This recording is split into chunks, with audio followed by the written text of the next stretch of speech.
स्वागत मोर आउ गोटे नुआ वीडियो को आज गोटे यूपीएससी तरफ बहुत बड़ रिक्वायरमेंट बाहरी ताहा में डिटेल डिस्कसन करवा। तेणु वीडियो को शेष पर्यटन देखूँ। जदि प्रथम थर मोर यही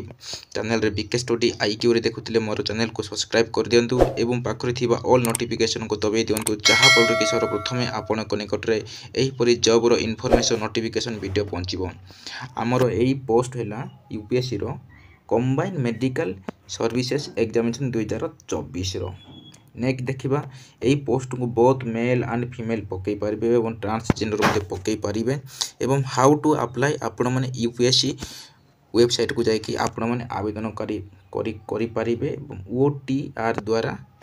आवेदन करी पारिबे। वन टाइम रजिस्ट्रेशन द्वारा आपण माने आवेदन करेंगे। थोड़े जदि आपण मैंने वन टाइम रजिस्ट्रेशन करेंगे नेक्स्ट जिते भी पोस्ट बाहर यूपीएससी आपण मैंने log in ID password log in देके आपण मैंने आवेदन करेंगे एवं मॉडिफिकेशन अच्छी जिते भूल हम कौन कर आपण मैंने मॉडिफिकेशन करेंगे एवं आधार कार्ड जहाँ भी डॉक्यूमेंट से मांगी थी आपण मैंने आवेदन करके सबमिशन करेंगे। एवं लास्ट डेट अच्छी आमर यही लास्ट डेट अच्छी यही एप्रिल मास 30 तारीख लास्ट डेट अच्छी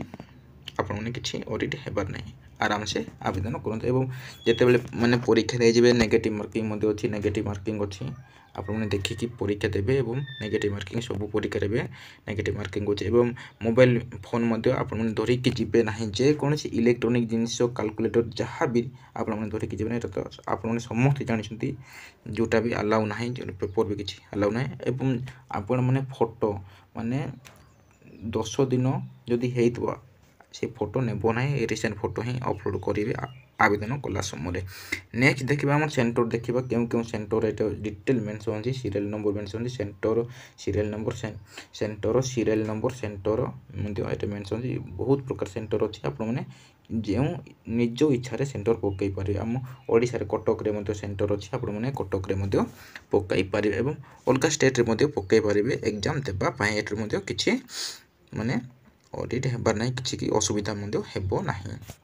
नेक्स्ट देखिए हम पोस्ट देखा केते प्रकार पोस्ट अच्छी आमर कैटेगरी 1 कैटेगरी 2 पोस्ट अच्छी। प्रथम आमर मेडिकल ऑफिसर रो 163 रो अच्छी सेपरी असिस्टेंट डिविजनल मेडिकल ऑफिसर रो इन द रेलवे रो आमर 450 टी पोस्ट अच्छी सेपरी जनरल ड्यूटी मेडिकल ऑफिसर रो 14 टी सेपरी आमर जनरल ड्यूटी मेडिकल ऑफिसर रो 200 टी पोस्ट अच्छी एपरी डिफरेंट पोस्ट अच्छी आपण मैंने देखि पारिबे। आपण मैंने वीडियो को स्टॉप करके देखि पारिबे एवं मु एही पीडीएफ को टेलीग्राम चैनल रे छाड़ी देछि। आपण मैंने टेलीग्राम चैनल रे जॉइन होई कि सेही पीडीएफ को पाई पारिबे किछि ऑडिट हेबार नाही